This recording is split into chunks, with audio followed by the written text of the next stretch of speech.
আচ্ছা, আমাদের যেটা হয়েছিল গতকালকে আমরা যখন লগ ইন করতেই যাচ্ছিলাম আমাদের একটা ছোট প্রবলেম আসতেছিল। তো প্রবলেমটা ছিল এমন যে অ্যাকাউন্টটা অ্যাক্টিভ না থাকা সত্ত্বেও আমাদের লগ ইন হয়ে যাচ্ছিল। তো এই জিনিসটা আমরা একটা চেক দিলাম আর কি, মানে এটাকে ঠিক করার জন্যে, মানে অথেন্টিকেট মানে লগ ইন যে মেথডটা আমাদের, এই মেথডটার মধ্যে আমরা এই যে এখানে একটা চেক দিলাম। চেকের মধ্যে আমরা দেখলাম যে ইউজার যদি নট অ্যাক্টিভ থাকে, যেহেতু নট লাগানো আছে, যদি নট অ্যাক্টিভ থাকে তাহলে বলবে অ্যাকাউন্টটাকে অ্যাক্টিভ করে দিতে, তারপরে লগ ইন করতে দেওয়া হবে, তা নাহলে তাকে লগ ইন করতে দেওয়া হবে না। ঠিক আছে, তাহলে এই টোটাল ব্যাপারটাকে আমরা জাস্ট এখানেই চেঞ্জ করছি, কিন্তু আমি আর কোথাও চেঞ্জ করিনি কোনো কোডে। হ্যাঁ, তো এই পুরো ব্যাপারটাকে আমরা একটু টেস্ট করবো আর কি আমাদের অ্যাঙ্গুলার থেকে। তো আমি আবার একটা ডেমো ডাটা দিই।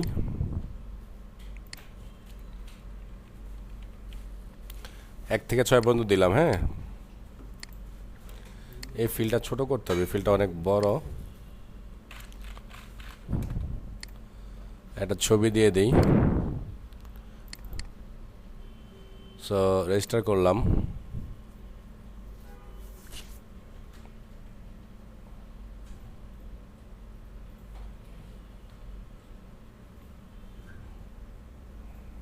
So user added successfully. ঠিক আছে, আমরা যে এখানে দেখতেছি এখানে মনে হচ্ছে সব ঠিকঠাক আছে, মেইলও আসছে, যেহেতু মোবাইল সাউন্ড করে উঠছে।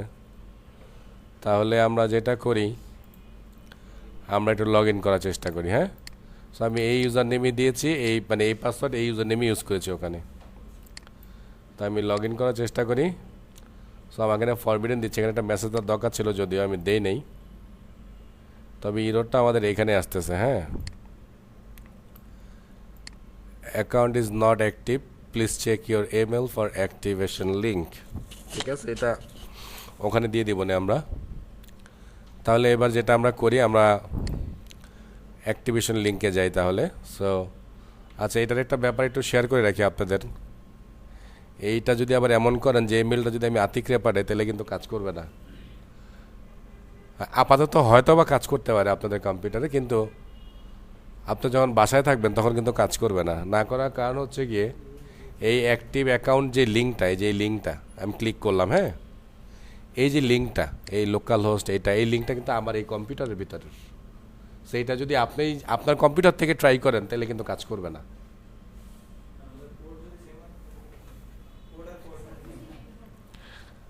আপনার লোকাল হোস্ট মানে হচ্ছে আপনার এই কম্পিউটার। তো এই কম্পিউটারের বাইরে যখন ধরেন আমি এই এই রেজিস্ট্রেশনটা যদি আতিকের নামে করতাম, এখন আতিক এটা ক্লিক করলে কাজ করবে না।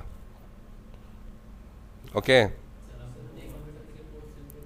কাজ করবে না, কারণ আপনি তো আমার কোডের মধ্যে ঢুকতে পারতেছেন না। ওকে, এই জন্য কাজ করবে না। সো এই চেষ্টা করার কোনো দরকার নাই। এখন অফিসিয়ালি কাজ করবে কেন স্যার? অফিসিয়ালি যখন কাজ করবে তখন তো এখানে লোকাল হোস্ট থাকবে না, ওইখানে তো তখন একটা ডোমেইন নাম থাকবে। আর ডোমেইন নাম তো কোনো মানে প্রাইভেট প্লেসের জন্য না, ওটা তো একদম ডাব্লুর মধ্যে ঘোরাঘুরি করবে। তো তখন কাজ করবে। ঠিক আছে, সেম স্টাইলেই। হ্যাঁ, আপনার কম্পিউটারের মধ্যে আরেকটা মেলে ট্রাই করবেন আপনি। সো আমি যেটা করব, আমি এবার আরেকবার লগ ইন করার চেষ্টা করি, দেখি কি বলে। তাহলে আমি আবার সেম জায়গায় আসছি। সো সেন্ড করলাম। সো আমাকে ফাইনালি লগ ইন করতে দিয়েছে, এই সেই টোকেন দিয়েছে আমাকে।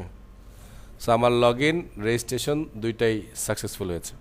আচ্ছা, সো আমরা একটু কাজ করব আমাদের এই কি বলে টোকেনের আরও কিছু মজা আমরা দেখতে চাই। হ্যাঁ, সো আরও কিছু মজা যদি দেখতে হয় তাহলে আমাদেরকে অল্প একটু কাজ করতে হবে। আমি জাস্ট স্যাম্পল হিসাবে এই আমাদের কি যেন বলে এটা, জব সিকার সার্ভিসের এই লিস্ট, এই যে মেথডটা আছে, এই মেথডটাকে আমি একটা কন্ট্রোলার অ্যাড করব।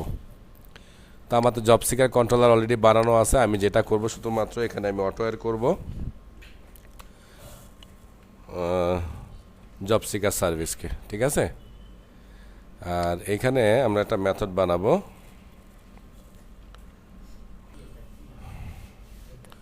আচ্ছা দেখেন, আমরা এই লিস্ট এটা বানালাম। হ্যাঁ, আমি প্রোগ্রাম অলরেডি অটোমেটিক রিরান হয়ে গেছে। আমি যেটা করব, এই ইউআরএলে একটা রিকোয়েস্টটাকে আমি জেনারেট করব। হ্যাঁ,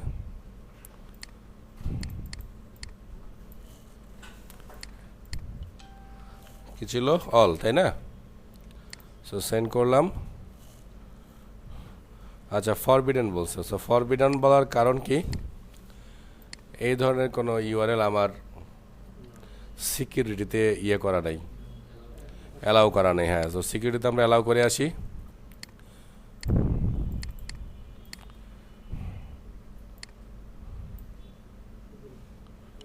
এটাই, তাই না? আচ্ছা, জব সিকার, এটা আছে, যেটা পরে আমরা স্টার করে অ্যালাউ করে দিলাম।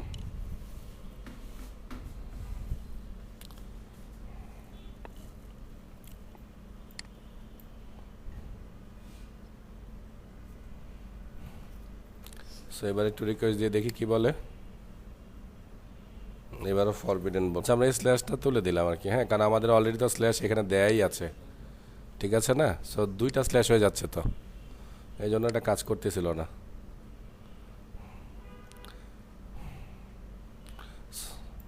ওকে, সো দেখি এবার কিছু বলে কিনা। এবারও ফরবিড। আচ্ছা স্যাররা একটু খেয়াল করেন। হ্যাঁ, আমাদের জব সিকার একটু গোলমাল থাকার কারণে আমি যেটা করতেছি, আমি ইউজার কন্ট্রোলার থেকে একটা এপিআইকে কল করতেছি। সো আমাদের ইউজার কন্ট্রোলার থেকে আমরা এই এপিআইটাকে কল করলাম। হ্যাঁ, সো এই এপিআইটাকে যখন আমরা কল করলাম, আমরা মোটামুটি এমন একটা ডাটা খুঁজে পাইছি যে তার অথরিটিসটা কেমন, আর বাই দিস টাইম তার বাকি যেই ডিটেলসগুলো আছে সেই ডিটেলসগুলো আমরা এখান থেকে পেয়েছি। আর এটা তার পাসওয়ার্ড। আর এই পাসওয়ার্ড যদি আমরা পাইও, আপাতত কোনো কাজ আমরা করতে পারতেছি না। হ্যাঁ, আচ্ছা, যদিও আমরা পাসওয়ার্ড এভাবে দেব না কাউকে, তো এটার করার আসলে মূল উদ্দেশ্যটা কি সেটা এবার আপনাদেরকে বোঝানোর চেষ্টা করতেছি। এবার আমি যেটা করব, আমাদের সিকিউরিটিতে গিয়ে আমি একটু সিকিউরিটি কনফিগারেশন করব আবারও। এই সিকিউরিটি কনফিগারেশনের মধ্যে আমার কন্ট্রোলারটা এইটা। সো এটা জব সিকার আমি চাচ্ছি না, পুলিশ স্টেশনে চাচ্ছি না, ইউজার। সো আমি যেটা করব, এই কন্ট্রোলারটাকে আমি অল করে দিব এখনই। হ্যাঁ, কেন করতেছি একটু পরে ব্যাখ্যা দিচ্ছি। আমি আবার প্রোগ্রামটাকে একটু রান করলাম।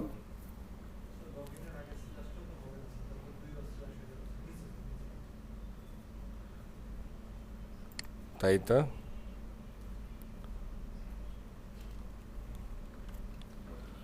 ওকে। আর এখানে তাহলে আমাকে দিতে হবে কি, তাহলে স্ল্যাশ অল, না? সো আমি যদি সেন্ড করি, আবার এরর ধরছে। এরর ধরার কারণটা কি? না স্যার, সব কিছু রান করছে, এইখানে তো আবার বলে দিতে হবে। বুঝতে পারছেন না? স্টার তো আমি দেই নেই। হ্যাঁ, আচ্ছা, আপাতত আপনাদের দেখানোর জন্য আমি এখানে স্টার ইউজ করলাম। আমি কিন্তু বারবার ঘুরিয়ে ফিরে জায়গাটা কেন দেখাচ্ছি জানেন তো? কাজ আপনারা যখন কাজ করবেন সব কাজ ঠিক হবে, কিন্তু এইখানে শুধুমাত্র না দেওয়ার কারণে আপনাদের কিচ্ছু রান করবে না, তো তখন কিন্তু মাথা খারাপ হয়ে যাবে। তো এই জন্য কিন্তু ঘুরিয়ে ফিরে বারবার আমি একই জায়গায় ব্যাক করতেছি, যে কেন আমি বারবার এখানে আসতেছি, এই জিনিসটা যেন আপনাদের মাথায় থাকে, ঠিক আছে? ওকে, ফাইন। সো এইবার আমি আবার রিকোয়েস্ট করলাম, এবার কিন্তু আমি ডেটা খুঁজে পেলাম। তার মানে আমি যেটা বুঝাতে চেয়েছি যে হ্যাঁ, আমরা যখন এটাকে পাবলিক রাখতেছি তখন ডাটাটা আমরা খুব সহজেই পেয়ে গেলাম বা পাচ্ছি, তাই তো? কিন্তু এইবার আমি এই ডাটাটাকে পাবলিক করব না, এবার আমি এটাকে অথেন্টিকেট করে দেব। সেটা কেমন? এই পারমিটলের পরে আমরা এন্টার, এখান থেকে আবার লিখব ডট রিকোয়েস্ট ম্যাচার ডাবল কোট, এই স্টারটাকে এবার তুলে দিব আমি। হ্যাঁ, তুলে দিয়ে এইটাকে কপি করে পেস্ট করে অল এখানে দিয়ে দিলাম। দেওয়ার পরে এখানে আমি দিয়ে দিব ডট হ্যাজ অথরিটি, আমি একটা অথরিটি দিব এখানে। সো আমার অথরিটিকে জব সিকার, স্পেলিংটা আমি হাতে লিখব না কারণ আমি এই ভয়ঙ্কর রূপে বানান ভুল করি। সো এই জব সিকার আমি এর কাছ থেকে নিয়ে নিলাম।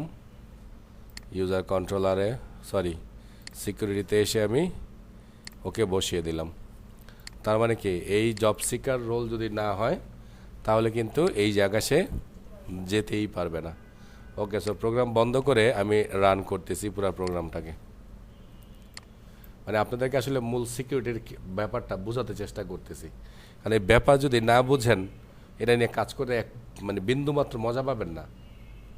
আর এমনিতে জিনিসটা অনেক কঠিন, মজা যদি না পাই তাহলে সর্বনাশ। হ্যাঁ, আচ্ছা ফাইন, তাহলে এই পে তো ঠিকঠাকই আছে নাকি? সো রিকোয়েস্ট করি, ডাটা আমাদেরকে দিচ্ছে না। ওকে, সেই ডাটা কিভাবে দিবে তো চলেন আমরা একটু কাজ করি, আমরা লগ ইন করে আসি একবার। তাহলে আমি যেটা করব, লগ ইন করতে তো হবে নাকি, লগ ইন করে ওই জায়গায় যেতে হবে বলতেছে, তাহলে আবার লগ ইন করলাম। এবার আমি যেটা করব, এই টোকেনটাকে এখান থেকে কপি করব, করে এখানে আমি এই রিকোয়েস্ট করব, তাই তো নাকি? এই রিকোয়েস্ট করতে হলে আমার লাগবে তো, ইউজার লাগবে তো নাকি? তাইলে এখান থেকে এখন আমরা এই টোকেন দিব, টোকেন দিয়ে আমরা লগ ইন করার চেষ্টা করবো। আমরা তো বলছি যে যদি টোকেন থাকে তাহলে সে আমাকে লগ ইন ইউজার হিসাবে মনে করবে। তো আমার টোকেনের মধ্যে তো আমার ডিটেলস আছেই, তাইলে আমাকে সে হয়তো বা পারমিশন দিতেও পারে। তো চলেন দেখি আসলে পারমিশন আমাকে দেয় কিনা। তো কীভাবে ইউজ করব, এখান থেকে আমরা চলে যাব অথরাইজেশনে। অথরাইজেশন থেকে আমরা চলে যাব এখান থেকে ক্লিক করে বিআরআর টোকেনে। বিআরআর টোকেন থেকে আমরা এখানে এসে আমাদের টোকেনটাকে পেস্ট করে দিব। দেওয়ার পরে এবার রিকোয়েস্ট করে দেখি কিছু বলে কিনা। এবারও আমাদেরকে ফরবিডেন বলছে। আচ্ছা, আমরা যেটা করেছি, ইউজার সার্ভিসের মধ্যে একদম শুরুতে আমাদের যে মেথডটা ছিল যে load user by user name, এই মেথডটার মধ্যে আমি একটু চেঞ্জ এনেছি। চেঞ্জ বলতে নতুন করে এই লাইনটা অ্যাটাচ করেছি। আসলে আমার টোকেনকে মানে টোকেনের মধ্যে যে রোলটা আছে সেই রোলটা পড়ার মতো জায়গা আসলে এখানে তৈরি করা হয়নি। হ্যাঁ, এটা তৈরি করে দিলাম এখানে। তো জন্য আমি বললাম list grant authorities collection singleton list, আবার লিখছি new simple grant authorities user dot get role dot name, মানে ইউজারের রোলের যে নামটা সেটা নেবে। রোলের নাম বলতে আসলে, কারণ রোল তো একটা ইনাম ক্লাস, ইনাম, তাই না? সো ইনামের ভিতর থেকে তার ভ্যালুটাকে অ্যাজ এ নেম আকারে পড়ে আসবে। হ্যাঁ, তো এটাকে পড়ে এটাকে এখানে জমা করবে, মানে যতগুলো আছে সবগুলাকেই, মানে ধরেন 3টা রোলই এখানে চলে আসবে। তো দেন আমাদের রিটার্ন একটা মেথড ছিল যে সিকিউরিটি কোড থেকে ইউজার ডিটেলসটাকে সে চেক করবে। সো কী চেক করবে, আগে আমরা শুধু চেক করতে দিয়েছিলাম ইমেল, আর একটা দিয়েছিলাম পাসওয়ার্ড, আর একটা অ্যারে লিস্ট দিয়েছিলাম। সো এখন অ্যারে লিস্টটা আমি সরিয়ে দিয়েছি, দরকার নেই অ্যারে লিস্ট আমার। আর এখানে আমি নতুন করে অ্যাটাচ করলাম হচ্ছে গিয়ে অথরিটিস, তার মানে এখন থেকে সে এই অথরিটিসটাকেও চেক করবে আর কি। ঠিক আছে, হ্যাঁ, রোলটাকে। চলেন এবার একবার রান করি আমরা। রান তো করাই আছে, চেক করি তাহলে। তো দেখেন আমি ওই যে সেই কি জানো এপিআই টোকেন কিছু দিলাম না। আমি টেস্ট করবো যে টোকেন ছাড়া কাজ করে কিনা। তো টোকেন ছাড়া যখন আমি কাজ করতেছি ও আমাকে 403 ইরোর দিচ্ছে। আর এই ফরবিডেন ইরোর দেওয়া মানে হচ্ছে আপনাকে বুঝতে হবে আপনার সিকিউরিটি রিলেটেড ইস্যু আসতেছে। ঠিক আছে, তাহলে এবার আমি আবার যেটা করি, টোকেনটা কপি করলাম, কারণ এই টোকেন কিন্তু অ্যালাইভ আছে আমার এখনও। হ্যাঁ, একদিন তো লাইভ থাকবে নাকি? তাইলে আবার সেই এখান থেকে সেই বিআরআর টোকেন, এখানে আমরা টোকেনকে পেস্ট করলাম। এবার রিকোয়েস্ট সেন্ড করলাম, দেখেন আমাকে কিন্তু ডাটা দেখতে দিস। তার মানে এখন থেকে আপনার লগ ইন নাই, লগ ইনের দরকার নাই, মানে একবার লগ ইন করলেই আপনার নামে টোকেন ইস্যু হয়ে যাবে। আর বাকি যত কাজ করবেন তত কাজ করতে হলে কিন্তু আপনাকে টোকেন দিয়ে করতে হবে। টোকেন ছাড়া কিন্তু আপনি একটা কাজও করতে পারবেন না, কারণ আমি কিন্তু যখন কোড করছি দেখেন কোডের মধ্যেই ফিল্টারের মধ্যেই বলে দিছি প্রতি রিকোয়েস্টে আমাকে টোকেন এই দেখবা ফিল্টার করবা মানে চেক করবা যে টোকেন অ্যাক্টিভ কিনা বা টোকেন ঠিকঠাক আছে কিনা ওকে সো এই ছিল মোটামুটি একটা JWT এর একটা মানে স্প্রিং সিকিউরিটি উইথ JWT একটা ফুল ফিচার